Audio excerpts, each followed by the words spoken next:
ஜெய் வராத். கிருத்திகை நட்சத்திரத்தில் பிறந்தவர்கள் மிகுந்த உடல் வலிமை கொண்டவர்களாகும், நன்றாக உழைக்கக்கூடிய உழைப்பாளிகளாகும்,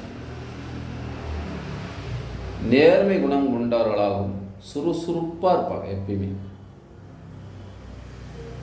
இந்த கிருத்திகை நட்சத்திரத்தில் பிறந்தவர்கள் நிர்வாக திறமை கொண்டவர்கள்.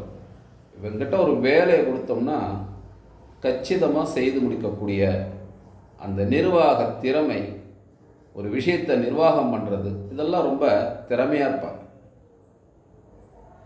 பூர்வீகத்தின் மீதும் பரம்பரை மீதும் மிகுந்த ஒரு நம்பிக்கையும் மரியாதையும் கொண்டவர்களாக கிருத்திகை நட்சத்திரத்தில் பிறந்தவர்கள் இருப்பார்.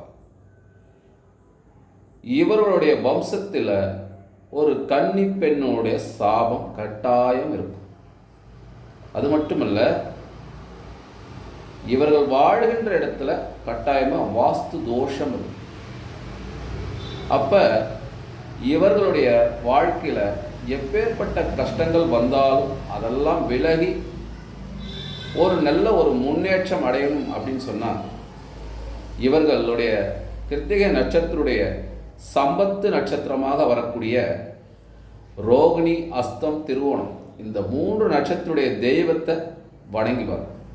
ரோகிணி நட்சத்திரத்துடைய தெய்வமாக கிருஷ்ண பரமாத்மாவும், அஸ்த நட்சத்திரத்துடைய தெய்வமாக காயத்ரி தேவியும், திருவோண நட்சத்திரத்துடைய தெய்வமாக திருமாலும் வரக்கூடியதாக இருப்பதால் இந்த கிருஷ்ண பரமாத்மா, காயத்ரி தேவி, திருமால், இந்த 3 தெய்வங்களையும் நீங்கள் தொடர்ந்து வழிபாடு செய்து வந்தீங்கன்னா உங்கள் வாழ்க்கையில் மிகப்பெரிய ஒரு முன்னேற்றம் ஏற்படுவதை நீங்கள் கண்கூட பார்க்கலாம்.